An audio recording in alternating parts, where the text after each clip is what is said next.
headlines. Indonesian volunteers began burying bodies of quake and tsunami victims. Death toll climbs to 832. 2 people killed after Typhoon Trami battered Japan over the weekend.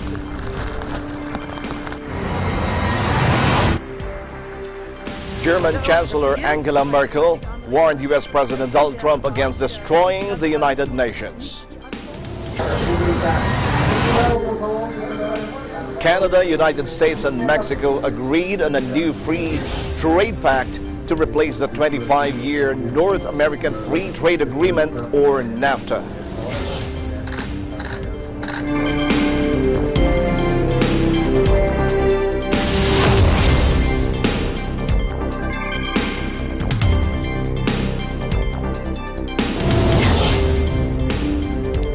We welcome our viewers here in the Philippines and around the world. Good evening, everyone. I'm Sam Cepeda.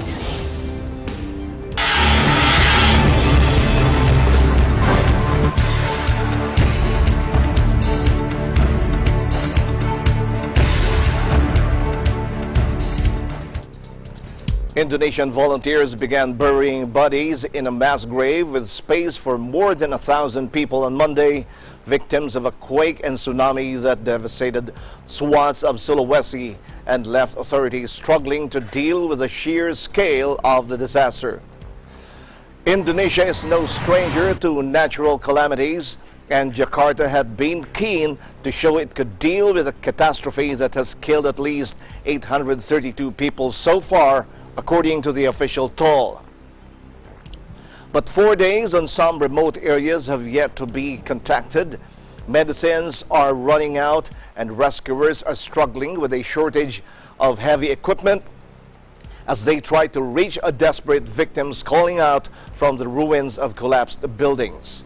In response, President Joko Widodo opened the door for the dozens of international aid agencies and NGOs who are lined up to provide life-saving assistance. President Joko Widodo authorized us to accept international help for urgent disaster response relief. Senior government official Tom Lembong wrote on Twitter on Monday. Officials fear the toll will rise steeply in the coming days and are preparing for the worst, declaring a 14-day state of emergency. At Poboya, in the hills above the devastated seaside city of Palu, volunteers began to fill a vast grave with the dead with instructions to prepare for 1,300 victims to be laid to rest. Authorities are desperate to stave off any disease outbreak caused by decomposing bodies. 3 trucks arrived stacked with corpses wrapped in orange, yellow, and black bags. An AFP reporter on the scene saw one by one they were dragged into the grave as excavators poured soil on top.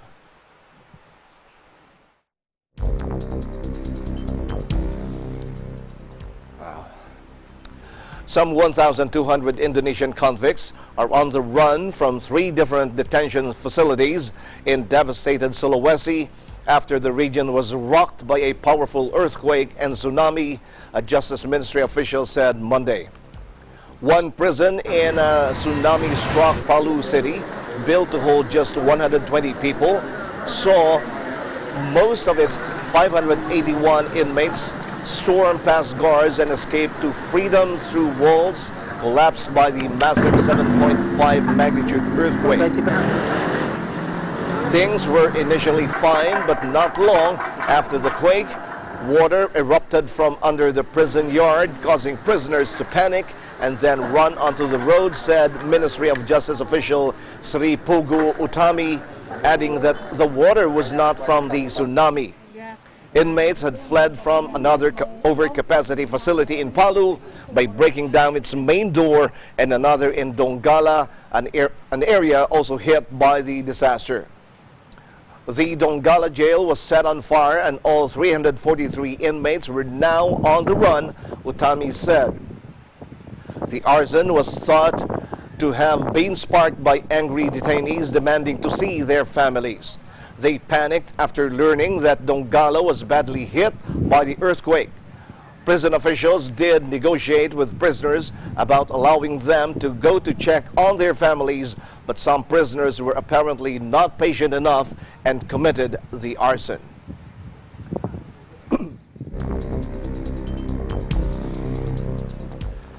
Two people have been killed in a powerful typhoon that battered Japan over the weekend, officials said, as the storm's aftermath brought travel chaos to Tokyo's morning commute. By Monday morning, Typhoon Trami had cleared Japan, but its powerful winds and heavy rainfall caused damage that blocked roads and train lines. Local officials and police said two people had been killed in the storm. One was engulfed by a landslide in western Japan's Tottori, and the other drowned in high waters in Yamanashi, west of Tokyo. Both men were believed to have died on Sunday when the storm made landfall in western Japan.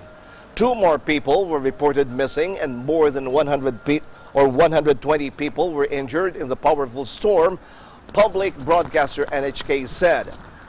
Trami made landfall in western Japan Sunday night, bringing fierce winds and torrential rain to areas already battered by a string of recent extreme weather episodes. The typhoon sparked travel disruption in the world's third biggest economy on Sunday, with bullet train services suspended, more than 1,000 flights canceled, and Tokyo's evening train services scrapped. The turmoil continued Monday as fallen power lines and trees blocked railway tracks, and around 200 flights remained grounded. Huge crowds built up at Tokyo train stations, people battling for spots in jam-packed commuter trains. Over 400,000 households, mainly in eastern Japan, were still without power on Monday morning. After pummeling Japan's outlying islands, including Okinawa, Trami made landfall south of the city of Osaka on Sunday night. Local residents described incredible winds and rain that made it impossible to venture outside.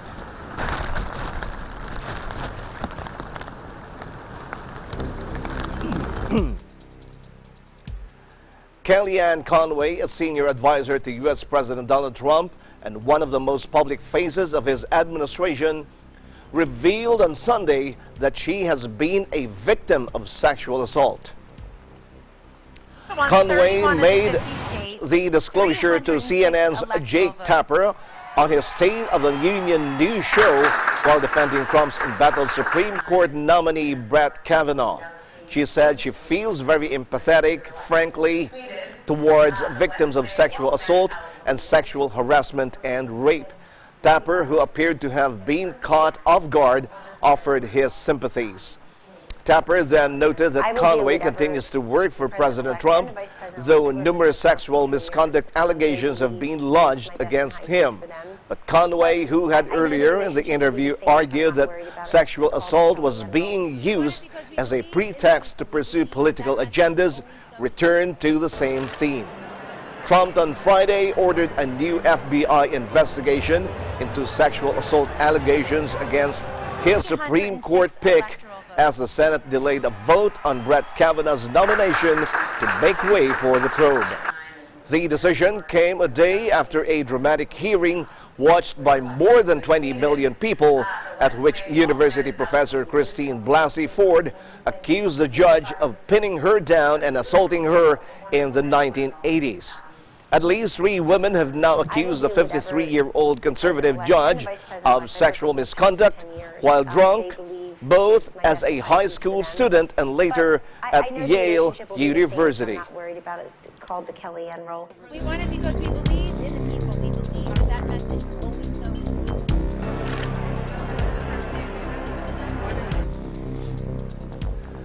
U.S. President Donald Trump hit back Sunday at suggestions his administration is trying to micromanage the FBI investigation of controversial Supreme Court nominee Brett Kavanaugh, accusing opposition Democrats of being interested only in obstruction. Trump on Friday had ordered the new FBI investigation into sexual assault allegations against Kavanaugh as the Senate delayed a final vote on his confirmation as the key ninth member of the Supreme Court. The delay followed a dramatic televised Senate Judiciary Committee hearing at which University professor Christine Blasey Ford accused the judge of pinning her down and assaulting her in the 1980s. Kavanaugh vigorously denied the allegations.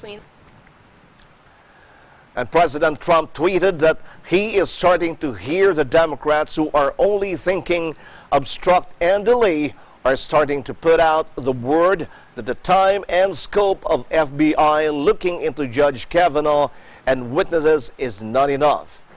Both the New York Times and NBC News have cited multiple sources as saying the White House was limiting the witnesses the FBI could question during a one-week background check. Trump insisted on Twitter that the FBI had free rein to pursue the matter as it saw fit, and that he also wants them to interview whoever they deem appropriate at their discretion. But Democratic members of the Senate Judiciary Committee appear unconvinced. And Senator Dianne Feinstein tweeted, the committee's ranking Democrat tweeted on Sunday that the White House and the FBI should release details of the scope of the Kavanaugh background investigation and keep Congress informed on any changes.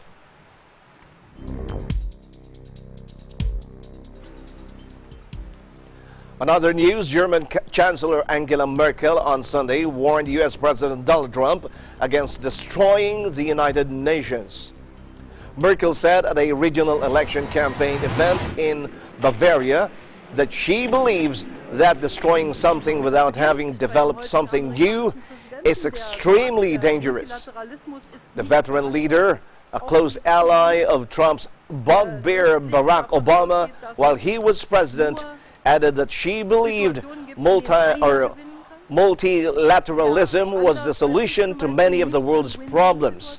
Trump failed to see the possibility for win-win solutions, she said, instead seeing only one winner from any international negotiation. In his second appearance before the UN's annual gathering last week, Trump told the General Assembly that he and his administration reject the ideology of globalism and we embrace the doctrine of patriotism. Global governance is a form of coercion and domination that responsible nations must defend against, he charged. Merkel's opposing view to the U.S. leader puts her in the same camp as UN Secretary General Antonio Guterres, who warned before Trump took the podium in New York Tuesday that today world order is increasingly chaotic. Das beginnt bei dem heutigen amerikanischen Präsidenten, der sagt, der Multilateralismus ist nicht die Antwort auf die Probleme, der letztlich davon ausgeht, dass es nur Situationen gibt, in denen einer gewinnen kann, der anders als ich zum Beispiel nicht an Win-Win-Situationen glaubt. Die Vereinten Nationen sind eine Gründung aus den Trümmern des Zweiten Weltkriegs heraus. Und natürlich ist sie alles andere als perfekt. Natürlich wünschen wir uns eine Reform des Sicherheitsrates, schon seit Jahren. Aber, meine Damen und Herren, etwas zu zerstören, ohne etwas Neues entwickelt zu haben, halte ich für brandgefährlich und kann unsere Friedensordnung schneller zerstören, als wir denken.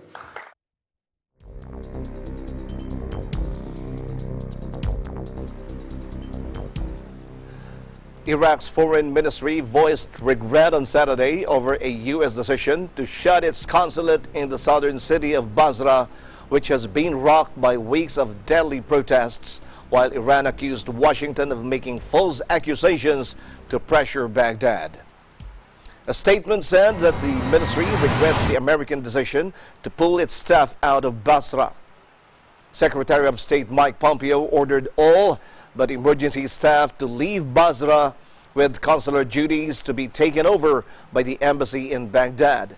He blamed Iranian militias for indirect fire against the U.S. consulate. The State Department also sent out a renewed advisory urging Americans not to travel to Iraq. Iran, for its part, rejected what it called the U.S. propaganda and false accusations, insisting it condemned any attacks on diplomatic sites. The country's foreign ministry spokesman Bahram Ghassemi said that Iran sees the absurd U.S. justification which follow weeks of propaganda and false accusations against Iran and Iraq forces as playing a blame game. He added that the Islamic Republic condemns any aggression against diplomats and diplomatic site. Ghassemi charged that the U.S. move was a pretext for promoting insecurity in Iraq and to pressure the country's government.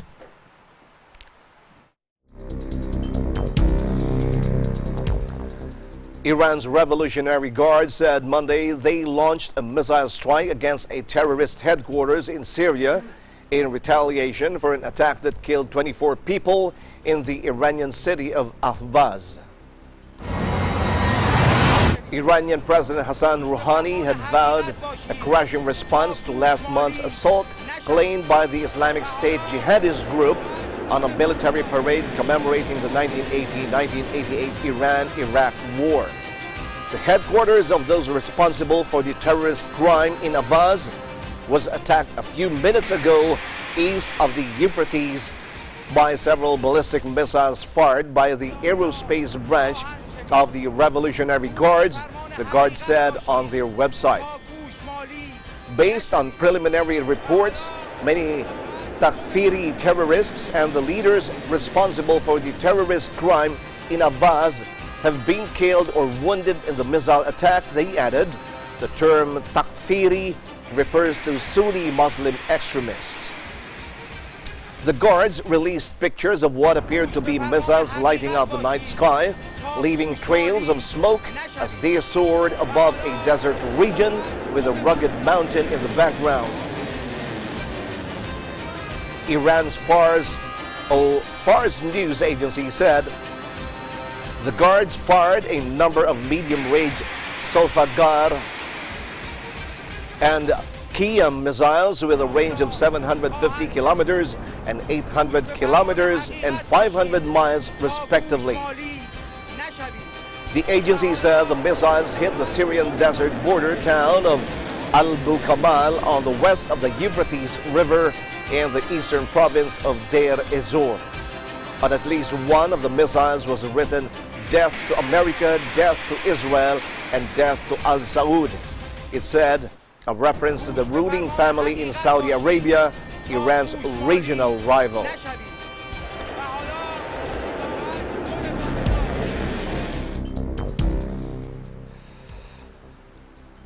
Macedonian voters backed a plan to rename the country aimed at ending a decades-long spat with Greece and unlocking a path to NATO and EU membership, with the West welcoming the result, although the referendum was marred by low turnout.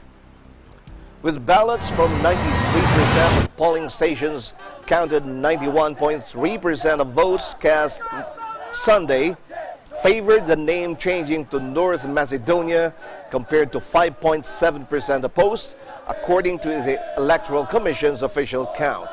However, only a third of the 1.8 million strong electorate voted.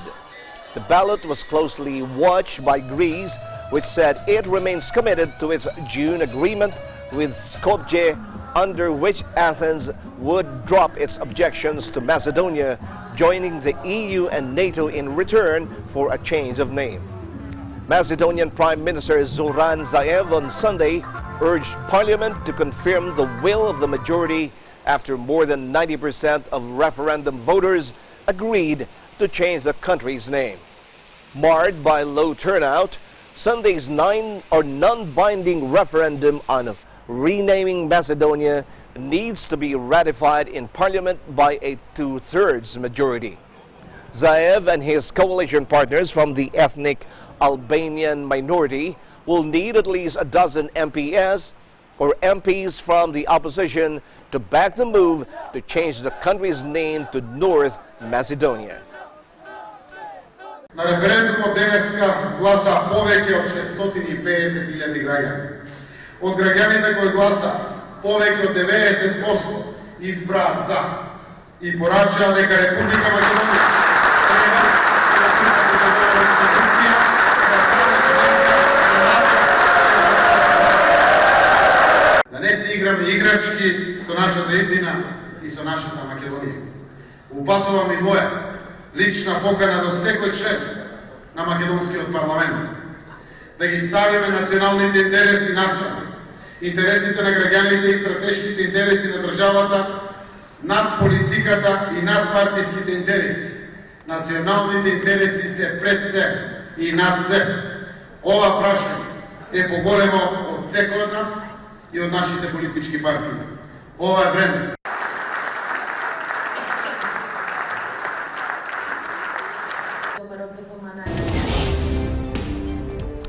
We'll be back with more news right after this break.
Canada and the U.S. reached a deadline deal on a new free trade pact that will include Mexico. The governments announced late Sunday after more than a year of talks to revamp a pact President Donald Trump had labeled a disaster. The United States-Mexico-Canada agreement updates and replaces the nearly 25-year-old North American Free Trade Agreement, or NAFTA, which Trump had threatened to cancel.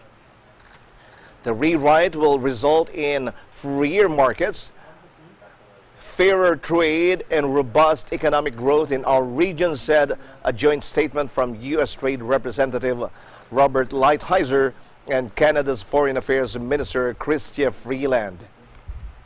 Sunday's announcement capped 6 weeks of intense discussions.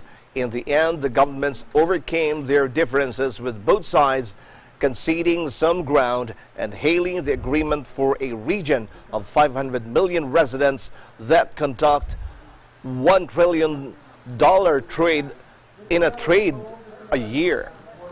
It's a good day for Canada, Canadian Prime Minister Justin Trudeau said, while Mexican Foreign Minister Luis Vidigaray tweeted the deal was good for his country and for North America. The political stakes were high.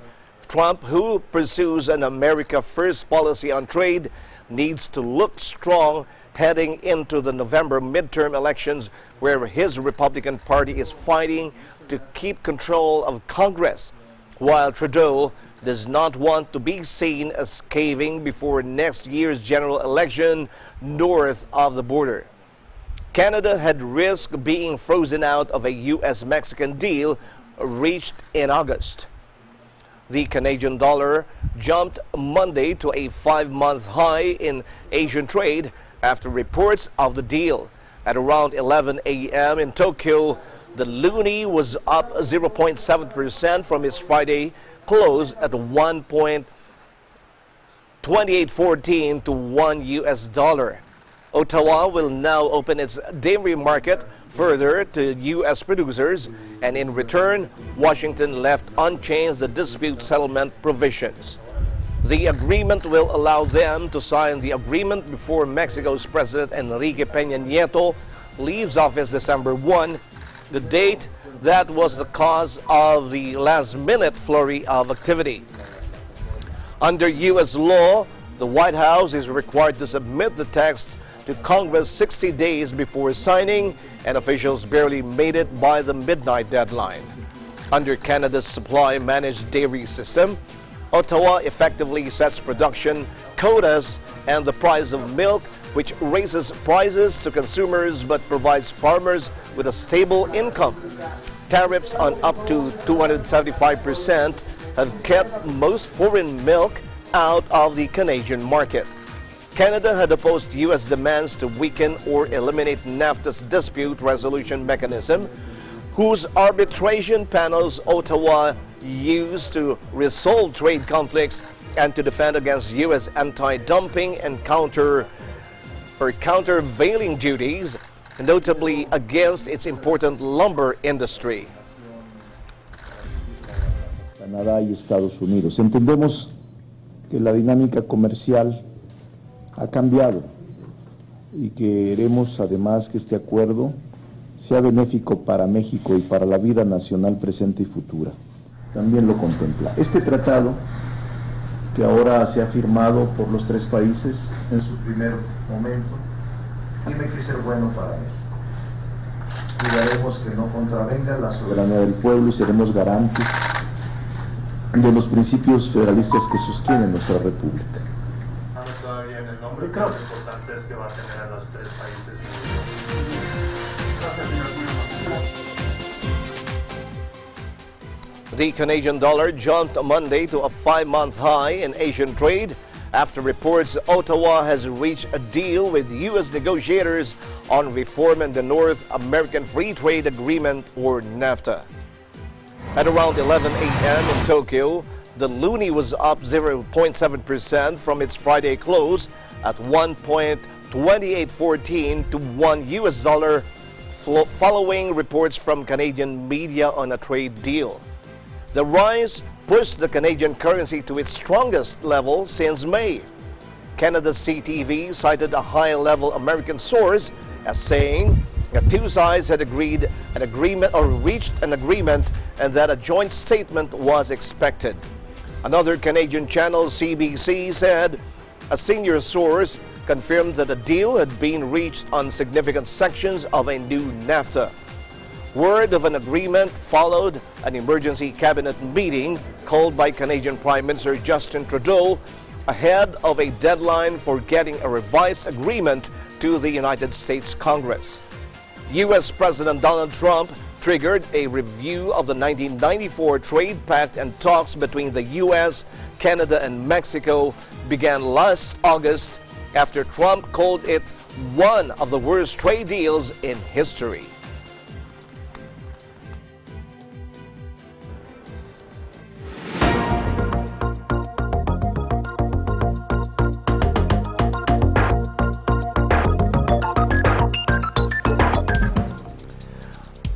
The ASEAN Business Advisory Council, Philippines, in partnership with Go Negosyo and Department of Agriculture, hosted the first ASEAN Agriculture Summit 2018 on October 1, 2018 at 9 a.m. to 5 p.m. at the Function Halls 3, 4 SMX Convention Center, Pasay City.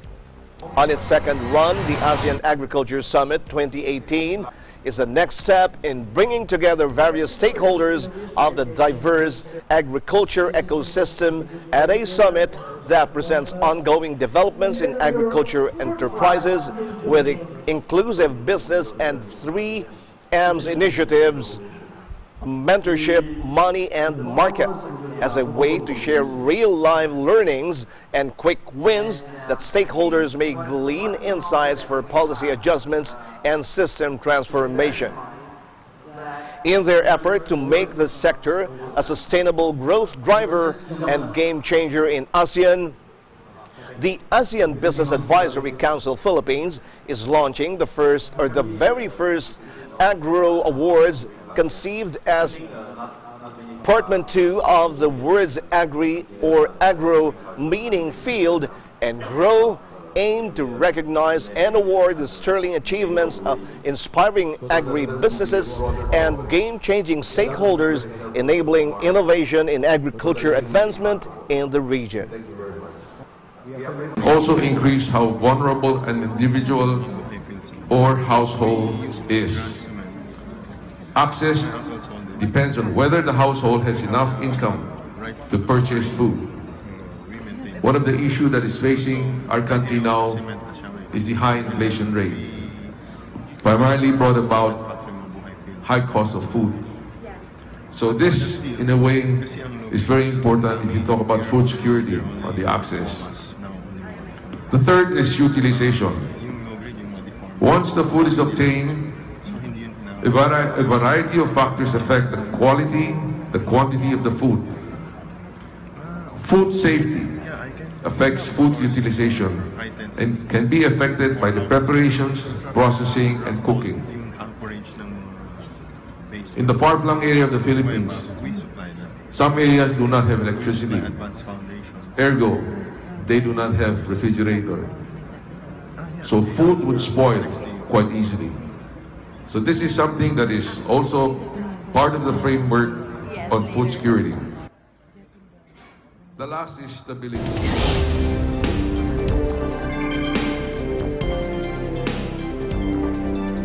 Eagle News International will be right back. Stay tuned.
sa lahat ng TV shows.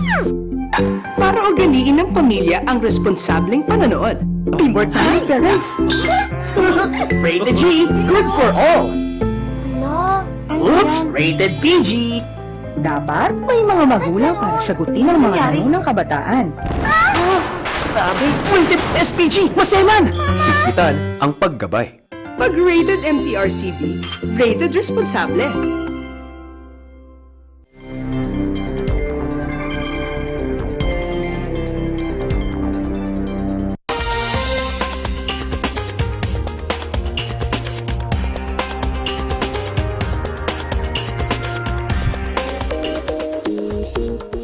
Diplomats gathering in South Korea Monday will find themselves in the awkward position of vetting and validating a major UN scientific report that underscores the failure of their governments to take stronger action on climate change or climate.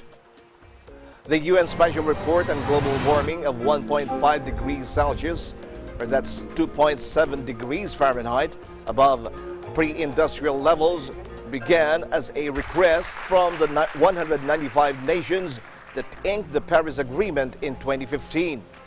That landmark pact called for capping the rise in global temperature to well below 2 degrees and invited countries to submit voluntary national plans for reducing greenhouse gas emissions. To the surprise of many, especially scientists, who had based nearly a decade of research on the assumption that 2 degrees was the politically acceptable guardrail for a climate-safe world, the treaty also called for a good faith effort to cap warming at the lower threshold. At the same time, countries asked the UN's Climate Science Authority, the Intergovernmental Panel on Climate Change, or IPCC, to detail what a 1.5 degrees world would look like and how hard it might be to prevent a further rise in temperature. 3 years and many drafts later, the answer has come in the form of a 400-page report grounded in an assessment of 6,000 peer-reviewed studies that delivers a stark double-barreled message. 1.5 degrees is enough to unleash climate mayhem, and the pathways to avoiding an event hotter world require a swift and complete transformation, not just of the global economy, but of society too. With only 1 degree Celsius of warming so far, the world has seen a climate-enhanced crescendo of deadly heat waves, wildfires and floods, along with superstorms swollen by rising seas. Scientists have been warning us for years that we can expect to see more extreme weather with climate change.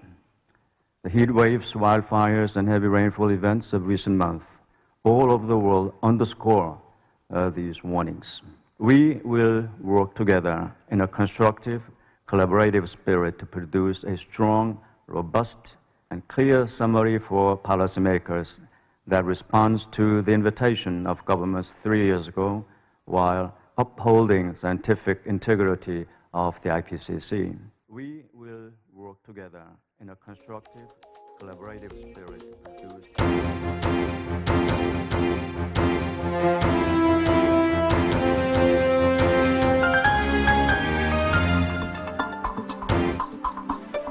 In India, it's a daily struggle for women dealing with the horrors of India's filthy public toilets. Local startups are tapping into the problem by offering innovative solutions, including a stand-to-pee device. Watch this. So you think you're in control all the time? I think you're in control all the time myself. Out on a trip, more than the Taj Mahal, I'm interested in the nearest usable toilet. Something that you never find in trains. Complimentary water? No thanks. Same with pubs, clubs, malls, stores. And so we're left with 3 options. 1. We let urine control our lives and dehydrate ourselves to death. 2. We keep battling with infections that last a lifetime. With Peabody, which takes away urine control so that you're in control. A simple disposable paper-based device that allows women to stand and pee. Yes, you heard that right. It is not a joke. Pee Buddy is a real thing used by hundreds and thousands of women and rated 4.8 on Amazon. And no, it's not about feminism. It's about hygiene and convenience. Keep it in your bag, and when nature calls, take it out, unzip, put it in your outlet, and shh. Ah, freedom. It's a great product, but there needs to be much more that needs to be done, because there's only so much that a product can do, you know. They can help you, they can help you in between a solution, but the solution is that there has to be cleaner toilets. Forget, you know, having a clean toilet, there are no toilets. And it's a major challenge, because as women you don't want to sit outside and, you know, pee in the open. It's very unsafe. Yeah.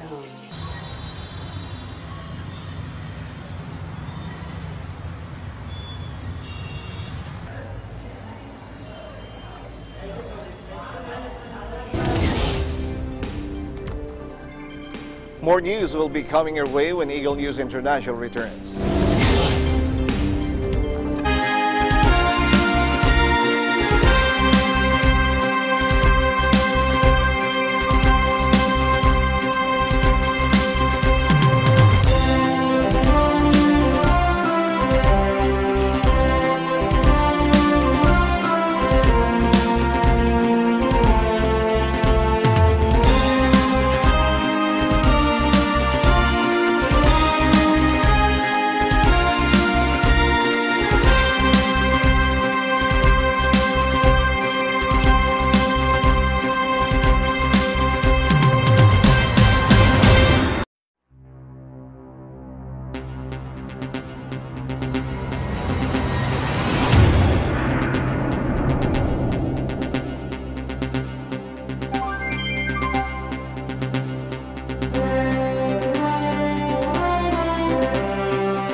Uppercut, left hook, jabs. It's all about different power punches, defense, and skill. For those of you who don't know what I'm talking about, it's boxing. It's been a long-dominated sport, but nowadays, women are taking an interest to train and compete. Our EBC correspondent Abigail Dumlao reports.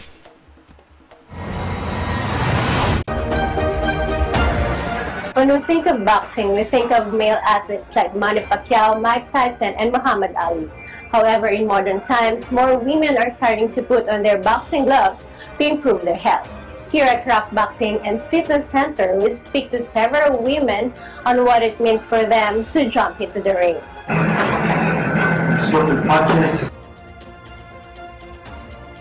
Signing up for boxing classes here in Rock Boxing will not only be about punching the heavy bag, but they will also put you through many exercises that are needed to condition the body of a boxer, including jump rope, kettlebell, battle rope, tire fitness hammer, and many more activities that vary every day.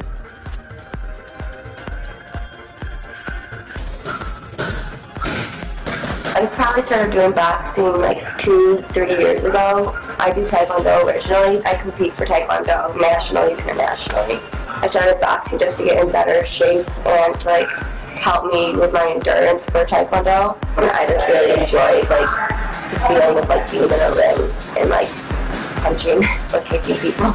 I'm here all the time. I'm in here like 20 hours a week. I'm just trying to work as hard as I can, and there's nothing that you can't do if you work hard enough. Got into boxing a few years ago, basically just as a good workout, and that was really it. I wanted to try something new. I've definitely gotten a lot stronger, and I think it helps a lot with confidence as well, and it's a great place to meet a lot of people too. My advice to other boxers, good question. I guess I would just say to anyone new to the gym to just keep trying it out and give it a chance, because it's an awesome workout, and it seems very hard at first, and it never gets much easier, but it gets a little bit easier, so yeah. You're going from here and just turning that punch. If you want to open up and your whole body's open for a punch. So if you go through and then you rotate that over and cover that top. And when you turn your left foot, you're turning your left foot. So dig. It's not doing this. You gotta come down with it and up with it. I started boxing when I was 15 years old. Boxing was a great form of conditioning.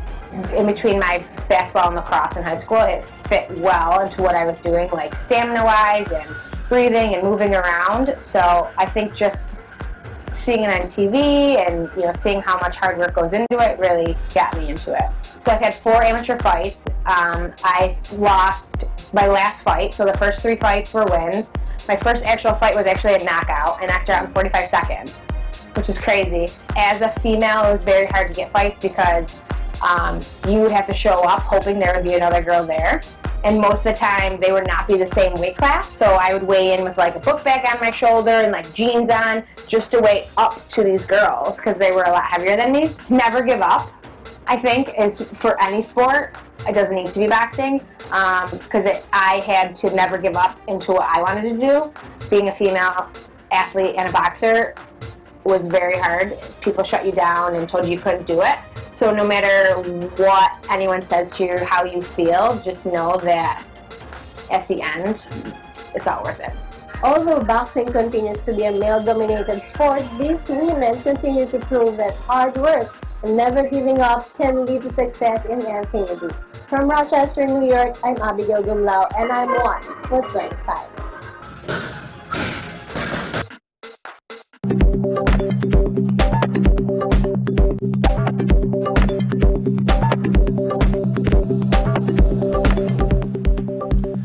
The city of Frankfurt celebrates the opening of their rebuilt old town with the firework of the 21st century.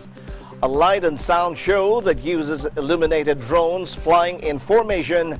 The rare display took place over Main River to create gigantic images in front of the Frankfurt skyline. Take a look.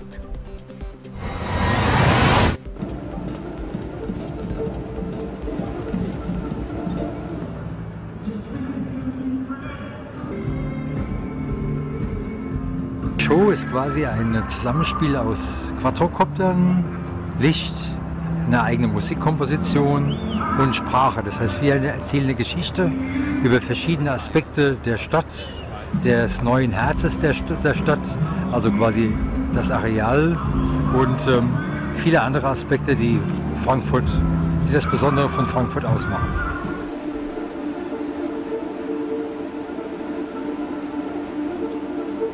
All the drone is controlled by a single terminal and autonomously fly in the sky and make the formations.